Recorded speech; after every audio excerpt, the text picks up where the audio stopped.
ofensa que sofreu aquela violência. Um exemplo disso, na verdade, é a atuação, por exemplo, na proteção de mulheres vítimas de violência. É o Estado dando atenção a uma pessoa vitimada no momento de vitimização. E aí eu trago esse problema com relação à polícia militar, porque ela é vista hoje como um dos maiores vitimizadores. E aí, muitas vezes, são, na verdade, alvo, né, de uma atuação contundente, muitas vezes não incorreta, em função desses abusos. Mas a gente não pode olvidar, nessa instituição democrática que estamos, que enquanto vitimizados são, eles merecem também a nossa atenção e a nossa atuação. E aí eu vou dar um exemplo da nossa atuação, que até gostaria de compartilhar com a administração superior, porque ela remonta uma atuação que o núcleo deve estar tomando frente agora. É que o Estado de São Paulo ele tem um seguro de vida firmado pela Secretaria de Segurança Pública para os policiais militares. Esse seguro de vida nada mais é do que um contrato com uma empresa privada, uma seguradora, que garante esse seguro de vida aos policiais militares.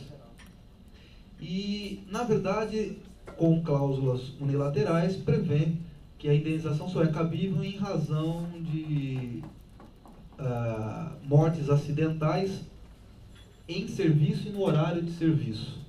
O que a gente vê hoje? Os policiais militares estão morrendo em casa, estão morrendo na rua, em função da função policial. E essas coberturas indenizatórias previstas nos contratos de seguro são negadas pelas seguradoras. E aí a gente vem com uma problemática. A jurisprudência hoje ela vem caminhando de que essa cláusula seria abusiva, tá? Porque você tem que, na verdade, indenizar pela função policial que ele exerce. E aí eu trago o exemplo desse rapaz que morreu agora na região de Mogi das Cruzes, que ele morreu simplesmente por estar usando a jaqueta da Polícia Militar. Né? Então ele foi alvo de um sequestro relâmpago, estava com a jaqueta da Polícia Militar, e aí, em razão disso, ele foi executado. Fatalmente é o caso que a indenização será negada, porque ele não estava em serviço. E aí a gente surge uma outra questão.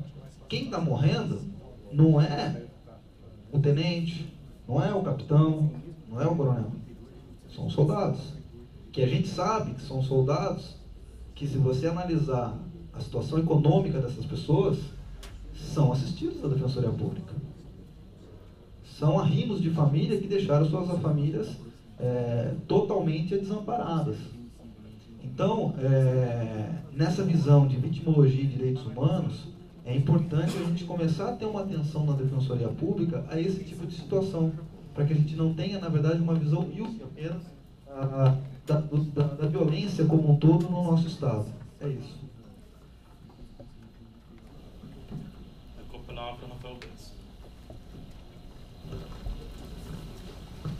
Bom, bom dia a todos. Primeiro, gostaria de parabenizar o Rafael mais uma vez pela posse de ontem em cerimônia e pelo discurso que foi proferido também, assim como a conselheira Márcia já fez.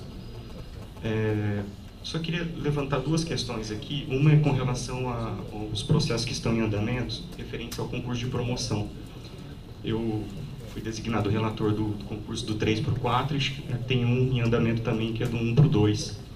Estava conversando com o conselheiro Pedro aqui, da possibilidade da gente levantar uma questão de ordem nesses dois processos, que é com relação à regra que será aplicada nesses processos anteriores. Se o Conselho segue aplicando a regra da 988 ou se aplica a regra da Lei 80. Por que disso? Porque, dependendo do posicionamento do Conselho, vai alterar substancialmente a lista de promoção. Eu acho que seria melhor o Conselho, então, decidir essa questão para que depois o conselheiro já possa proferir o voto com base no posicionamento do Conselho. Lei 80 ou a emenda? Não, é que os processos anteriores à emenda. Entendeu? Aí depois vai ter uma nova discussão com relação aos processos que vierem após a publicação da emenda constitucional. Então, acho que esse é um ponto.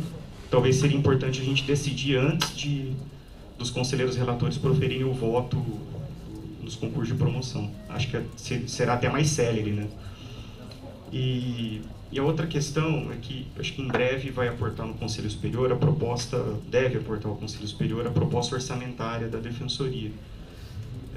Gostaria de pedir prioridade à administração nessa questão, até porque a experiência que nós tivemos no Conselho nos 2 últimos anos é de debater a peça orçamentária muito em cima da hora, sem a discussão democrática com toda a carreira, sociedade civil, e principalmente analisando a questão do plano anual de atuação da Defensoria, que é expressamente mencionada na Lei 988.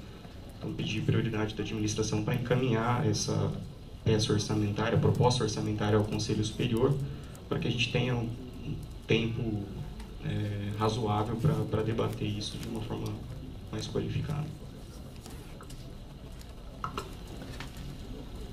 Napolitano. Só queria informar os conselheiros que na data de hoje também foi protocolado um requerimento relacionado à alteração da sede de lotação e macro-região de alguns colegas do 6º concurso. Há 2 semanas atrás, ou 3, nós fizemos a aprovação aqui daquele cenário que viabilizaria a escolha de vagas dos defensores do 6º concurso para que eles soubessem para qual defensoria eles iriam efetuar a substituição, qual defensoria reclamava uma substituição por haver afastamento de um defensor público de forma perene. De lá para cá, dessa posse do 6º concurso até hoje, 5 ou 6 defensores públicos tiveram uma situação peculiar na medida em que eles estão envolvidos com cargos que foram sendo definidos nessas últimas semanas. Então, por exemplo, a Associação Paulista de Defensores Públicos encerrará o mandato. Na segunda-feira haverá transmissão de posse para a nova gestão. Automaticamente, as 2 defensoras públicas que estavam em disponibilidade sendo utilizadas para a cobertura de licença gestante de 2 unidades críticas da capital, elas migrarão para o cargo ocupado pelas defensoras públicas que serão afastadas para a associação. E assim sucessivamente, nesses 5 ou 6 casos, a relatoria está com o Dr. Horácio. Eu peço a atenção desse conselho porque, não obstante a possibilidade de votação disso com mais tranquilidade, já que é uma ratificação por parte do conselho e será inevitável que essas defensoras do 6º concurso na segunda-feira estejam nesses novos lugares de atuação para que haja uma atividade, é certo que hoje, nesse requerimento em específico, há uma peculiaridade que reclama urgência, porque em relação a um destes cargos, houve a necessidade de alteração de macro-região e essa defensora pública está lotada desde segunda-feira na substituição da coordenadoria auxiliar do núcleo de tribunais superiores, de núcleo de segunda instância e tribunais superiores, de modo que por força do ato 15 e 16 ela está percebendo diárias desde segunda-feira. Assim, se houver a ratificação dessa alteração do padrão de lotação e da macro-região no dia de hoje, automaticamente será cessado o pagamento de diário. Tudo isso está instruído com e-mails dos envolvidos, não havendo qualquer caso que não contenha a concordância das pessoas. Então, peço atenção ao Conselho e o que já foi conversado com o relator, Dr. Horácio.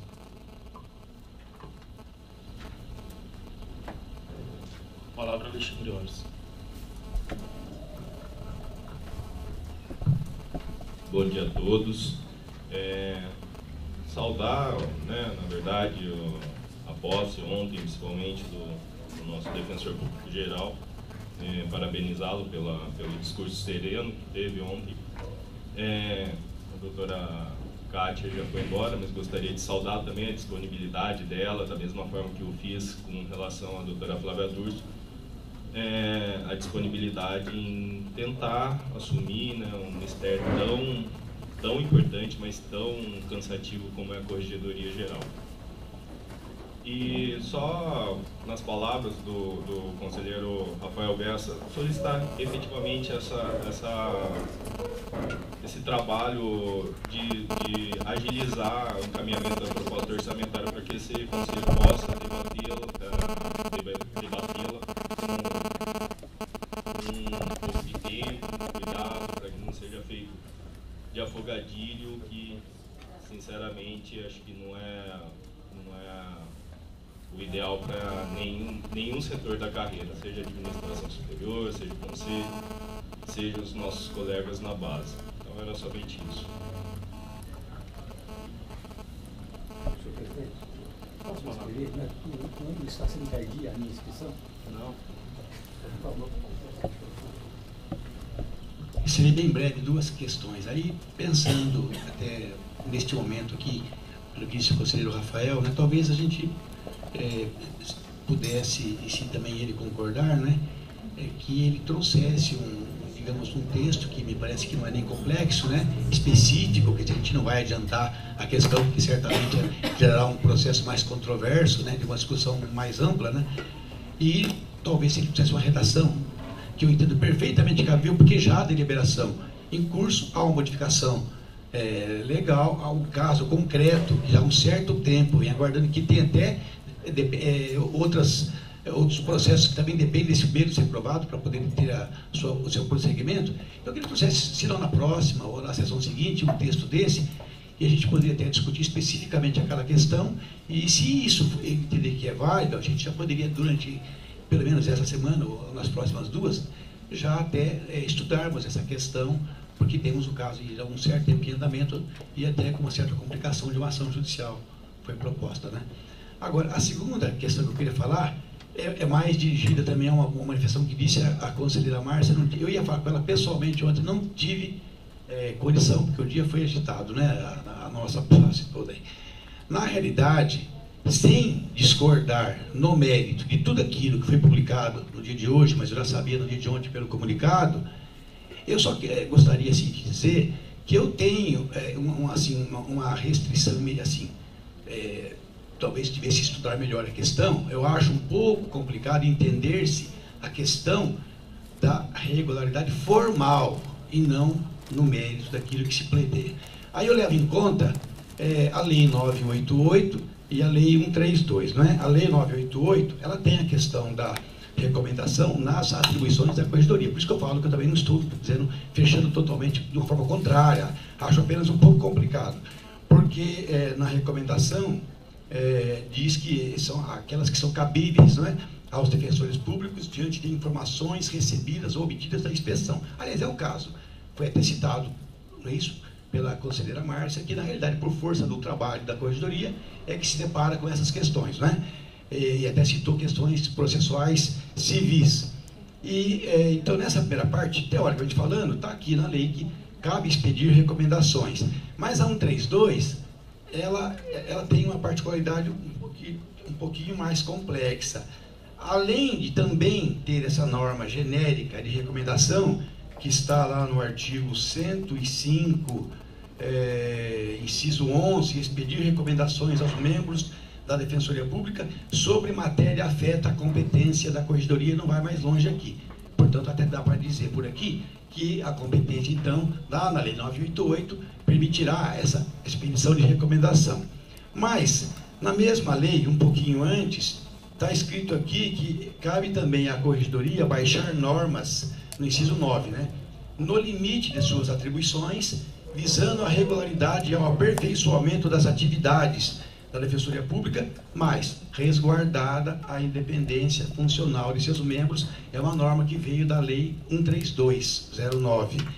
E, por fim, a nossa deliberação, que trata de rotinas, que trata aqui de teses institucionais, recomendações, ela vai definir as recomendações, ela vai dizer que são proferidas pelo Defensor Público Geral, podendo se originar de sugestão do Conselho a partir de proposta feita por qualquer membro ou órgão. E no parágrafo, desculpe, a definição que ela dá antes, né, é que são orientações, que acho que é o caso, né, sobre o exercício das atribuições dos órgãos, visando o aprimoramento dos serviços. No parágrafo 2º, fala que elas terão efeito vinculativo, mas exceto quando dispuserem sobre a atividade fim e se destinarem aos órgãos de atuação e execução, defensores e núcleos, vírgula, em virtude da independência funcional. Então, no meu modo assim de ver, mas muito preliminarmente, claro, caberia estudar melhor, porque, como eu falei, a 988 tem aquela norma genérica, talvez essa matéria não devesse derivar de recomendação publicada no Diário Oficial da Corregedoria, e sim porque ela pode ferir a independência funcional, sem volto a dizer, sem eu discutir a validade, o mérito das questões que eu endosso, inclusive. Só o formato que me parece. Até porque se uma recomendação da corregedoria, as pessoas não é, mais sensatas respeitam, né? Que ninguém vai desatender uma recomendação da corregedoria. Mas aí é só uma questão que eu estou pensando no primeiro momento, que é a matéria de hoje. Só uma parte, por favor. É óbvio que a norma constitucional que prevê a independência funcional da instituição, a autonomia e a Lei 988 estão acima de uma recomendação da corregedoria. Isso eu nem discuto. Agora, o meio encontrado, o meio pelo qual se formalizaram essas orientações da corregedoria, eu até não, me desculpe, não entendo que seja a discussão o ponto fulcral do problema. Como disse e repito, é um norte para os colegas e lógico, todas as recomendações, orientações que emanam da corregedoria, com raras exceções, são editadas após a constatação reiterada de alguns problemas, que geram, às vezes, até processos disciplinares. E a corregedoria, como tem atuado até agora, ao menos na minha gestão, tem um forte viés de prevenção. Então, a edição dessas recomendações da corregedoria visam, sim, a prevenção e orientação dos colegas. Agora, é óbvio que o colega, tendo bom senso, ele vai procurar observá-las, porque nada do que está escrito ali, suponho eu, esteja errado. Agora, observando a independência funcional e, acima disso também, o caso concreto, é óbvio que o colega vai ou não utilizar as ferramentas que a legislação lhes dispõe. Obrigada pela parte. Terminei. Mais algum inscrito?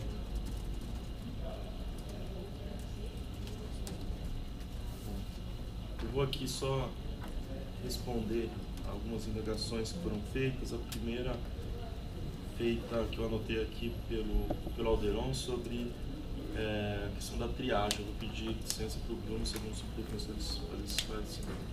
Perfeito. O que acontece, conselheiros, é que a assessoria de qualidade e o Luiz Felipe, que coordena o atendimento inicial, tem feito um monitoramento desses agendamentos para não acontecer o que se deu em algumas hipóteses no passado, de haver agendamentos em dia que se tornou feriado por alguma razão.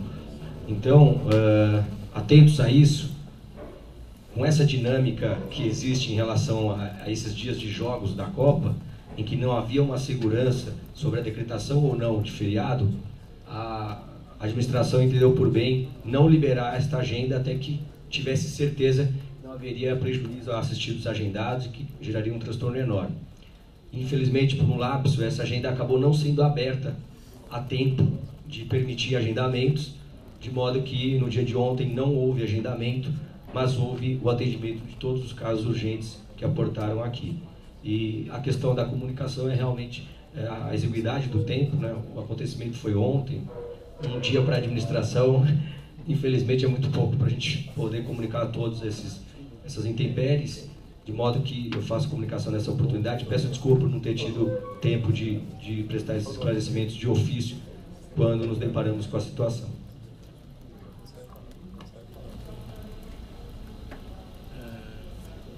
A outra questão aqui que foi levantada do orçamento, aí na verdade eu vou colocar o que eu disse no começo da sessão, de que a ideia é a gente fazer a apresentação até um pouco antes do dia 4, que é uma sexta-feira, né? E lembrando, na verdade, que eu vejo até como impossível a gente ter apresentado isso antes. A gente tomou posse no dia 17 de maio. Na primeira semana era impossível de realizar isso, a gente estava tomando pé das coisas. E a gente teve praticamente 3 semanas para elaborar a proposta de orçamento que está sendo finalizada. Então, o que a gente conseguiu, e aqui eu pedi esforço lá da CGA, conversei com a Meire, para que a gente conseguisse apresentar isso no Conselho, mandar por e-mail para todos os conselheiros um pouco antes do dia 4, que é a próxima sexta-feira. Aí a gente faria uma apresentação na próxima sexta, no dia 4, aqui no Conselho, uma apresentação com a presença da Meire e os colegas da CGA. E aí a gente teria 2 sessões pela frente, aí 15 dias, no dia 11 e no dia 18, para daí finalizar a votação no dia 18. Outro ponto aqui foi a questão dos estagiários levantados pelo Horácio. Eu vou pedir licença para os Gustavo. Na verdade, é compreensível a apreensão de todos os novos defensores a respeito do quadro de apoio, mas como eu disse um pouco antes da fala do conselheiro Horácio, a terceira sub levantou, junto com o DRH e a CGA, todos os dados, mas não apenas a previsão de vagas, o que era importante, e aí sim é uma informação útil a todos os novos defensores, e que essa foi uma informação que demandou um certo tempo para ser reunida, foi a previsão de início de exercício, levando em conta todas as providências necessárias para que haja o provimento dos cargos. Isso está bem amarrado. Hoje e segunda-feira, todas as defensorias novas vão receber, por meio dos seus coordenadores, a previsão dos estagiários de direito, administrativos, de nível superior e oficiais. Então, está muito bem encaminhado, por óbvio, num processo de expansão, em meio à transição institucional. Eu acho que é até justificável que isso se dê agora, nesse momento, e não antes, tendo em vista que a gente estava no meio da discussão da distribuição, primeiro dos cargos e depois da estruturação. De antemão, a gente pretende que não ocorra para os novos cargos. A ideia é planejar primeiro, estruturar as unidades e aí sim mandar os defensores. Isso não ocorreu agora, mas, como eu disse, está dentro de um processo de transição, está muito tranquilo, as informações estão todas coletadas e isso está sendo disparado hoje e segunda para os coordenadores, de forma que eu peço apenas um pouco mais de calma para os defensores que logo receberão as informações completas.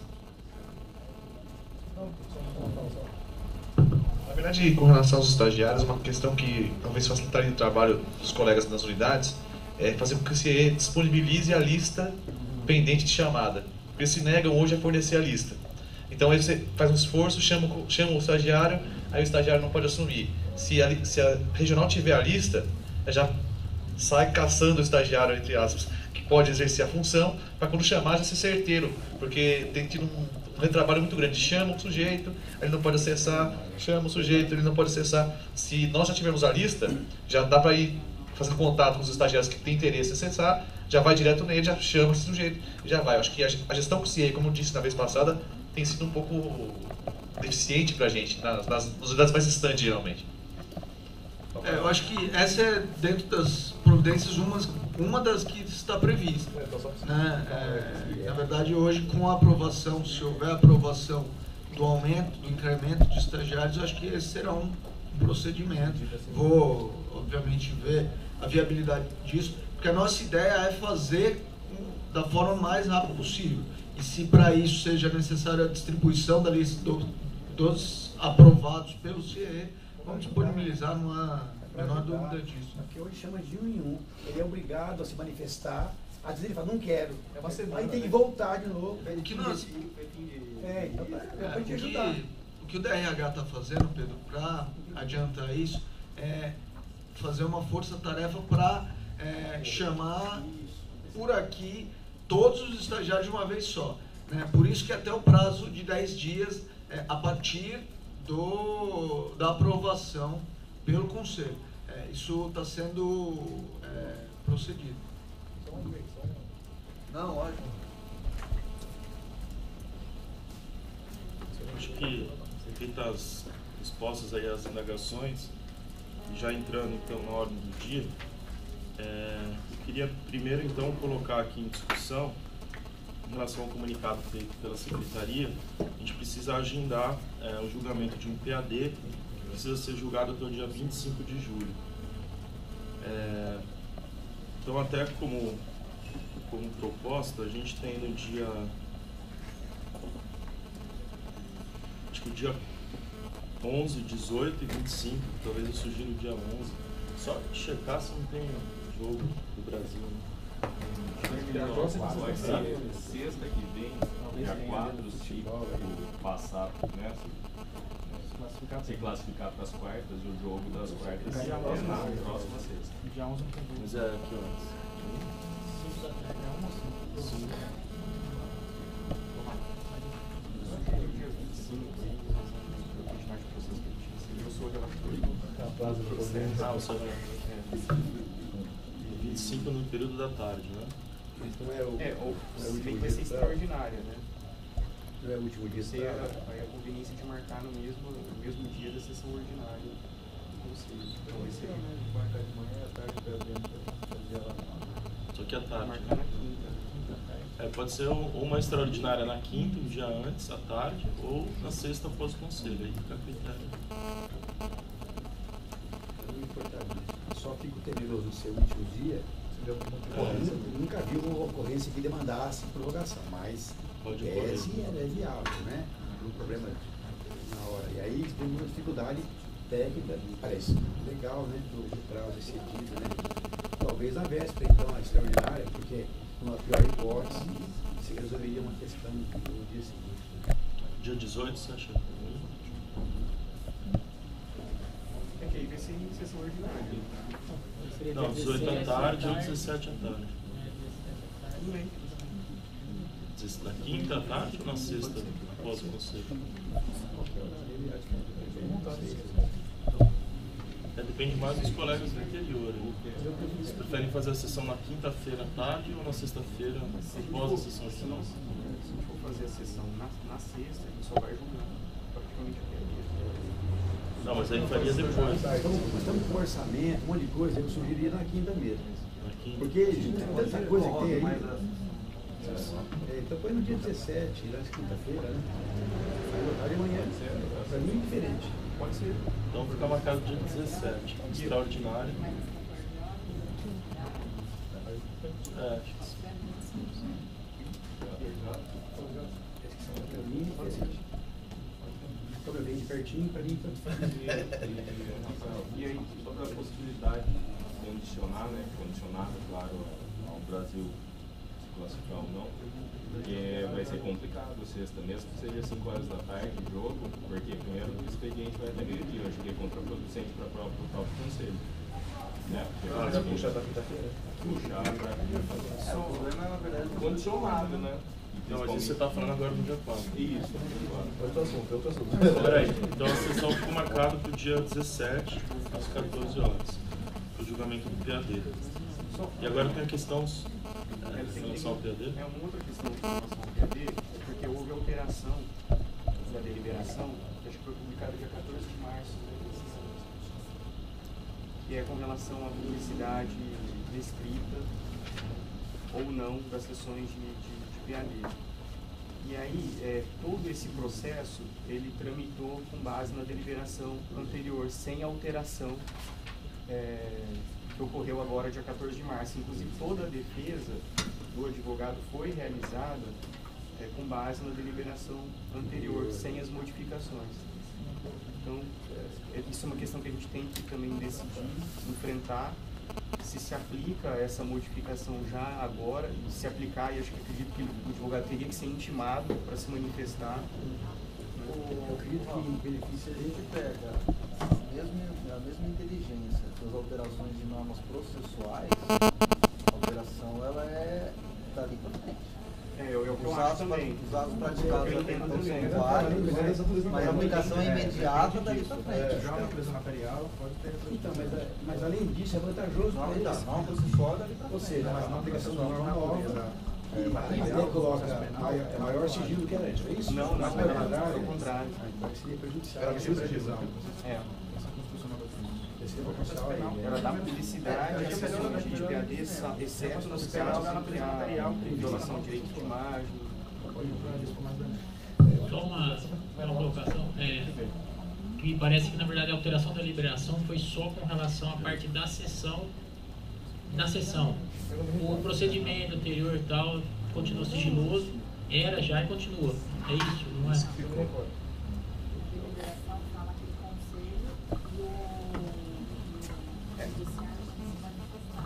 Então, na verdade, assim, a modificação é que a publicidade, as sessões, em regra, são públicas, né, exceto nos casos em que há violação ao direito de imagem. Então, mas o que eu falo, gente, com relação à questão processual, então, na verdade, a apuração continua sendo sigilosa.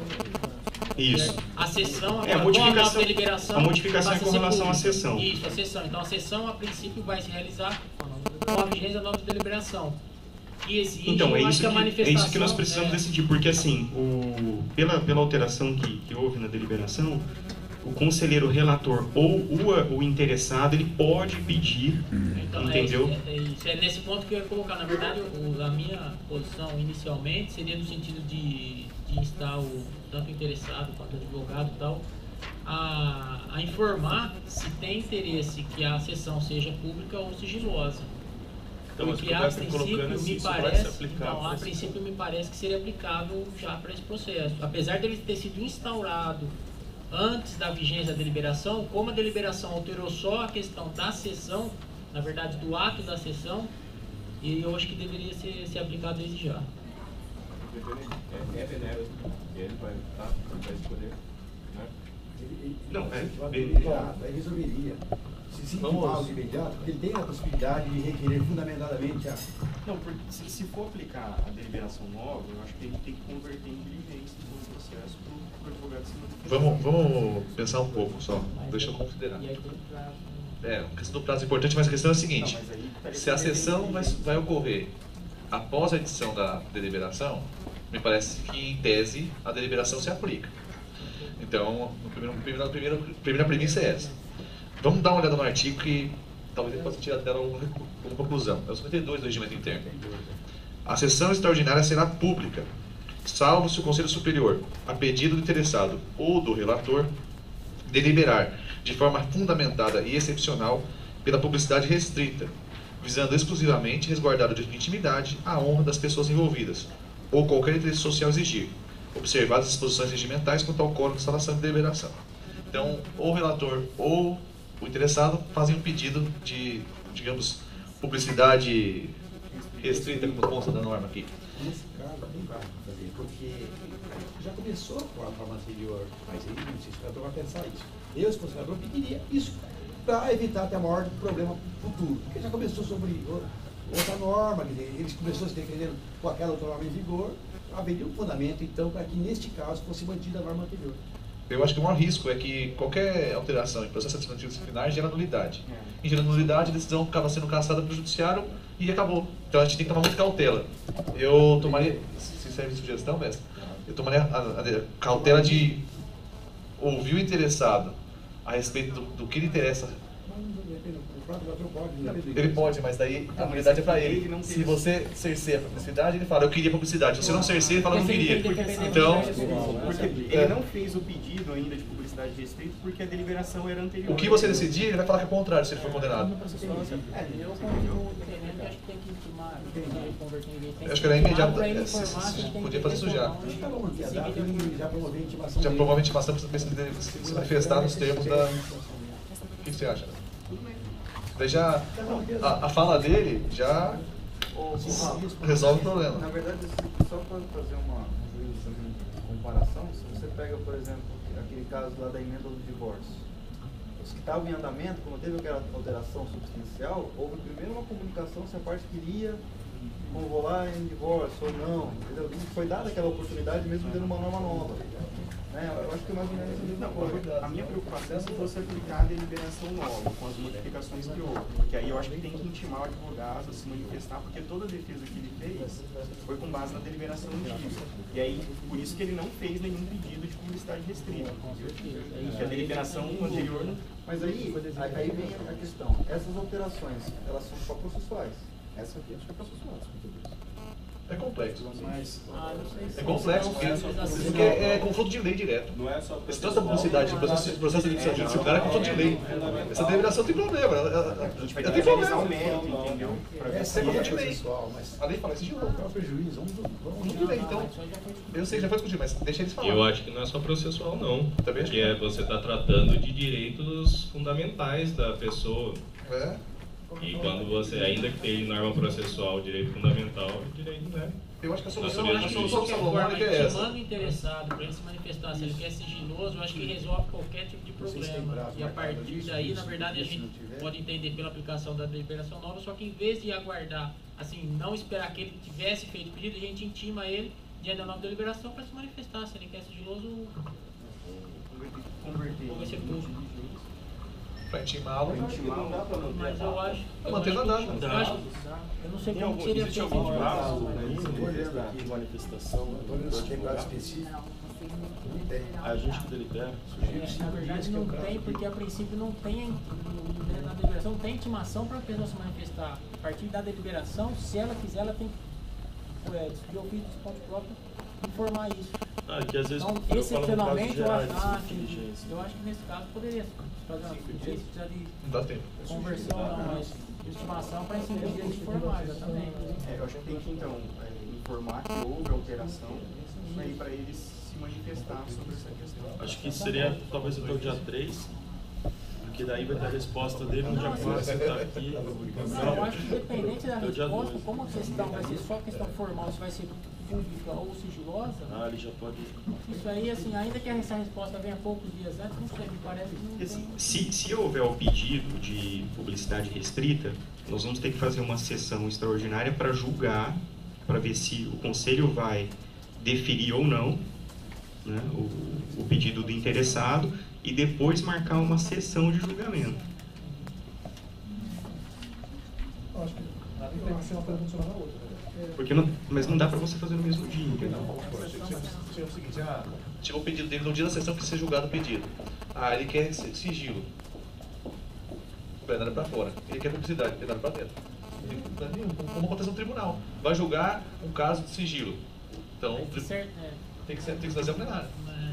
Mas de certa forma se viabiliza também que ele recorra dessa decisão nossa. Porque se vai apresentar a decisão, já vai executar a decisão no dia. Talvez não, mas pelo menos tem controle judicial dos atos administrativos. Mas eu tenho sempre.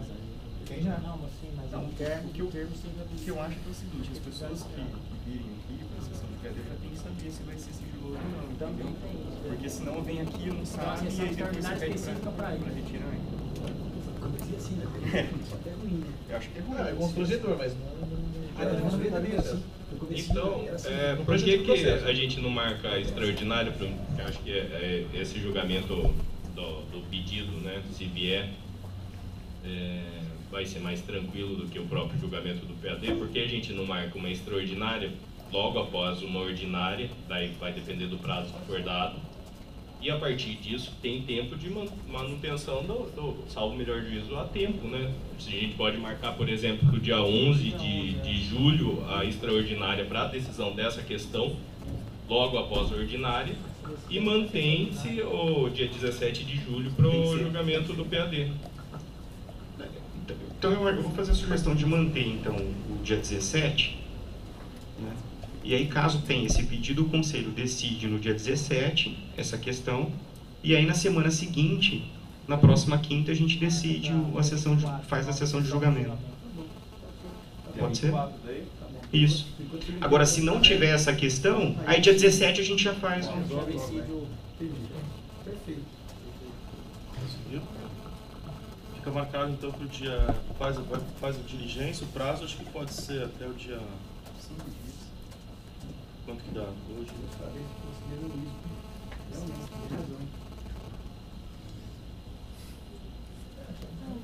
Até o dia 4. Diligência, o prazo dele é até o dia 4, que é sexta-feira que vem. Vai ser publicado amanhã, então. A intimação dele. Dá para sair também o senhor de manhã, não sei se secretaria aí. A intimação pessoal.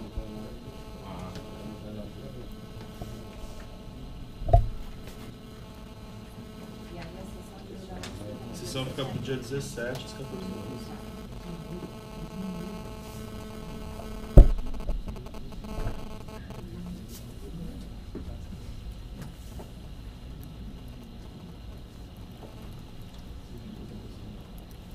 Onde tem aqui três processos para situar a pauta.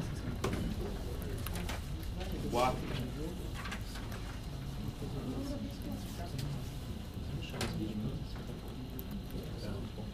Em ordem aqui, até perguntar se alguém mais tem algum pedido de exceção à pauta.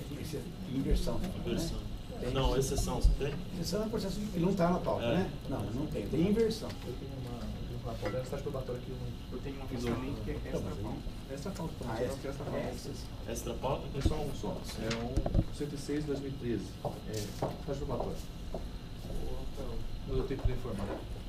Mas a gente tem que ser publicado. Tem que publicar lá. Não dá. Só que não tem pressa. Eu só queria saber porque a coordenadora queria pressa. Então eu vou rezar para não dar. O seu? Qual que é? É 235 de 2014. Não está na pauta. É sobre o quê? Afastamento retroativo. Tá na pauta, sim. 235 de 2014, interessado em DEF, participação por direitos sexuais reprodutivos, não é isso? Tá na pauta? Tá. Inversão. Dois estão na pauta, o terceiro e o quarto. Um deles é super simples, conversando de urgência.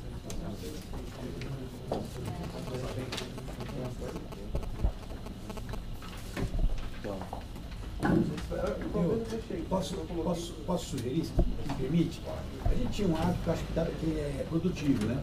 Quando a questão envolve a gente quer fazer andar, vai ficar só prorrogando, mas é algo que dá para em poucos minutos apresentar e ter uma decisão, sim. Mas se é algo que depende de eu ler voto de 20 páginas, aí seria complicado fazer a inversão.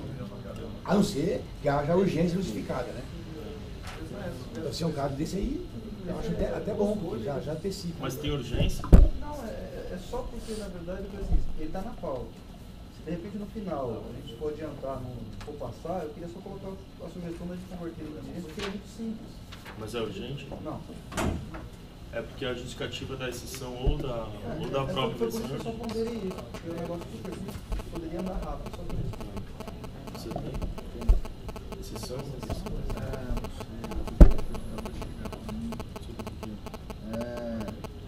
Homologação da lista de aprovados no concurso de estagiários. Precisa ser aprovado hoje para justamente poder. Esse está na pauta? Não. Esse é o primeiro da lista, eu acho. É aquele. Esse aqui você descobriu?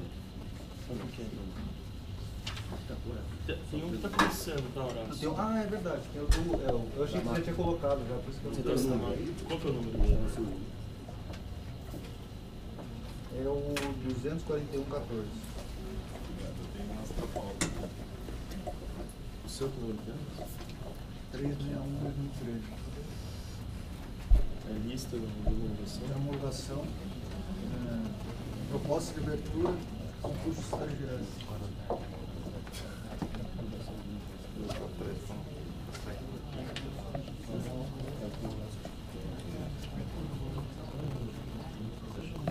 Você tem mais em pauta? Eu acho que já está aí, que é a dos grupos. Tá. De inscrição.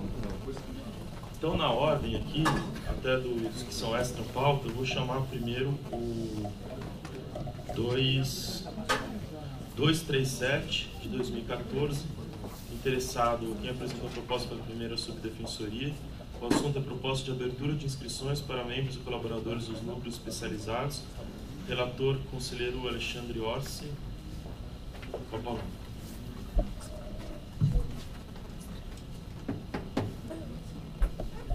Excelentíssimo presidente, excelentíssimos conselheiros, Cuida-se de proposta oriunda da primeira Subdefensoria Pública Geral, tendente à abertura de inscrições de defensores públicos como membros e colaboradores dos núcleos especializados da Defensoria Pública do Estado, em virtude do termo adquém dos mandatos atuais no próximo dia 31 de julho. Insta a consignar a urgência na publicação do edital até o dia 27 de junho de 2014, tendo em vista que as inscrições devem ocorrer entre os dias 30 de junho e 10 de julho de 2014. É a síntese do necessário. Passo a votar. A proposta de folhas 3/6 atende a todos os requisitos definidos nas deliberações 38/2007 e 84/2008, bem como se mostra conveniente e oportuna, tendo em vista que a data fatal dos mandatos dos atuais membros e colaboradores dos núcleos está bem próxima. Vale dizer, então, que a não abertura de inscrições redundará em solução de continuidade das atividades dos núcleos especializados.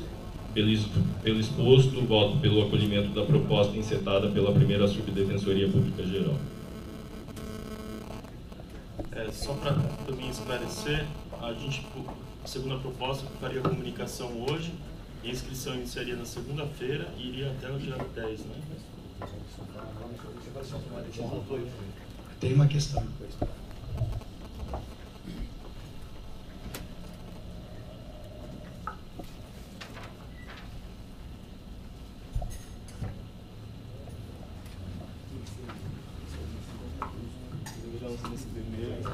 Ao Conselho, no período de 30 tal, aqui. Foram mandados, na verdade, por e-mail, foram dois e-mails, duas propostas, uma foi retificada, teve retificação. A publicação do edital de abertura seria no dia 27, tá? E aqui não há nada que seria mandado o e-mail para os colegas, pelo menos na proposta. Não, o comunicado publicaria hoje, né? Sim. A gente aprovou. Mas aí a abertura digital no dia 27 de junho. Até que dia? Acho que na verdade as inscrições, vai ser publicado o edital no dia 27 e as inscrições vão do dia 30 de junho a 10 de julho. 10 de julho.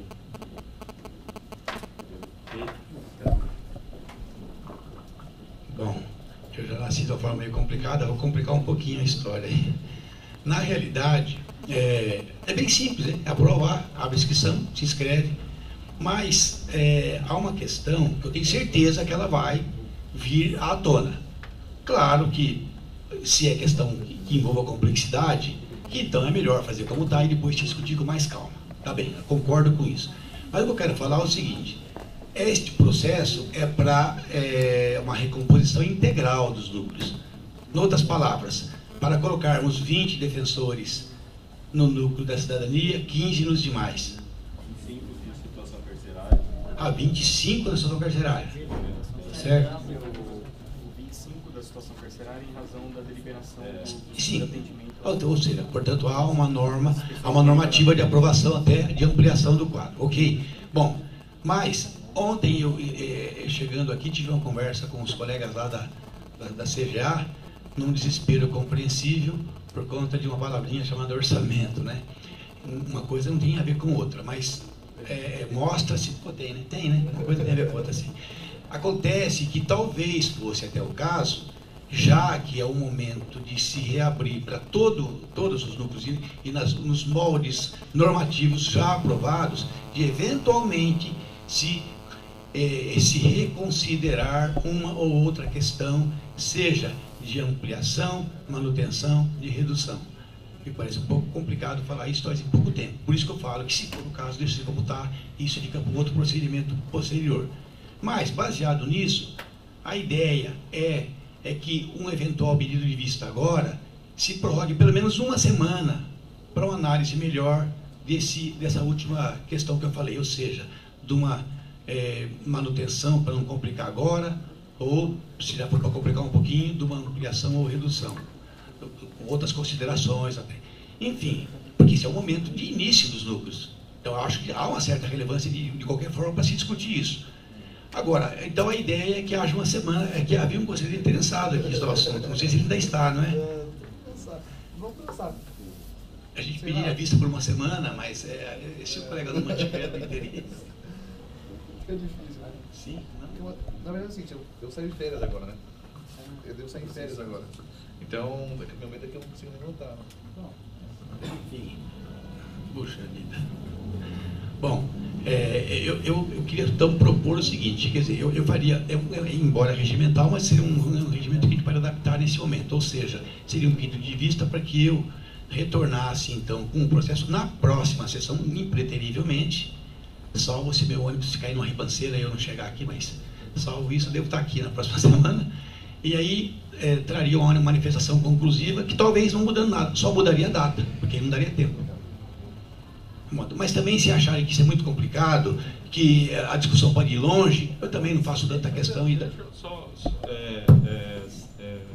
A discussão se limitaria na quantidade de membros e colaboradores por núcleo, mas a questão daí é de deliberação, nem de abertura. É o que eu estou falando, né? É o que eu estou falando, né?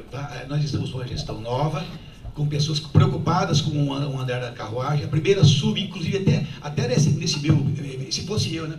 Sendo eu quem faça a vista, eu até iria conversar com o primeiro porque é quem administra a gestão dos núcleos. Acho que eu iria dar a proposta. Não, por que eu estou falando? Porque, na realidade, neste momento, poderia ser importante no sentido que é o início de uma nova gestão. Ou seja, ela já iniciaria, possivelmente, alterada, se entender que é caso de alteração. Mas, como a discussão pode realmente ser um pouco complicada, porque você publica e, de repente, as galerias vão ficar aí repletas, não é?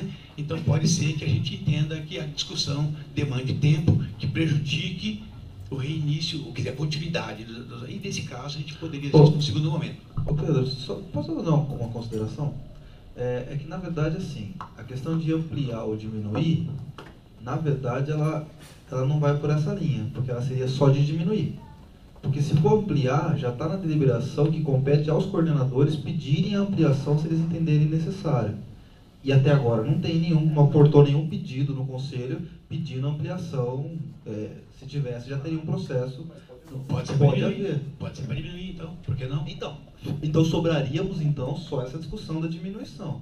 Eventualmente também é majoração, porque o conselho não pediu. Não, o conselho não tem. O conselho não tem. Pode, mas aí então é algo que na verdade não é tão urgente. No meu caso, o que se argumentou, o que eu pensei era realmente uma diminuição. Queria só colocar e ponderar o seguinte. Eu acho que, especificamente, o número de colaboradores, de membros de cada núcleo, ele está previsto na deliberação. Então, na verdade, teria que ter uma proposta autônoma de alteração da deliberação, e aí, na verdade, é uma proposta simplesmente de abertura digital. Lembrando que a deliberação prevê uma antecedência de publicação digital que já está atrasada. Tá? Até esse edital já deveria ter sido. Mas eu posso discordar, senhor presidente? Aí sim, eu quis falar. Se quiserem resolver pela continuidade, endosso. Mas quanto ao resto, eu discordo, porque é um voto de abertura das inscrições. O conselheiro, ou o conselho, né, mediante voto de qualquer dos seus membros, delibera e entende. Bom, aqui há razões para não abrir 20 vagas, para eu abrir 15. Ele vai ter que alterar a deliberação número tal que queria 20 cargos. Por exemplo, dando um exemplo, nada impede. Só que, claro, tem que ser regimental, ele tem que colocar, dar publicidade à alteração que é pretendida, leva tempo e pode acontecer de prejudicar a continuidade, o que também não seria novidade, porque já aconteceu isso em 2 exercícios pelo menos. Eu falo, se a gente não quer complicar nesse momento, porque a questão é complexa, deixa como está. Só uma coisa, Pedro, assim, eu acho que realmente a questão é complexa. Não é tão simples e assim, os maiores interessados seriam os próprios, assim, num primeiro momento, seriam os integrantes do núcleo, para eles se posicionarem sobre a complexidade do que eles estão fazendo, se seria viável mais ou menos. Então, assim, eu acho que nesse processo não é viável fazer esse tipo de consideração. Caso entenda necessária a diminuição, se você tem alguma proposta, alguma ideia de algum núcleo específico e tal, eu acho que deve ser feita uma proposta para a gente, com calma, debater e sedimentar uma posição, ainda que essa posição venha a ser efetivada daqui 2 anos, no próximo número, na próxima escolha de colegas, tal, de membros. Então, assim, eu acho que a gente tem que fazer a coisa com calma para poder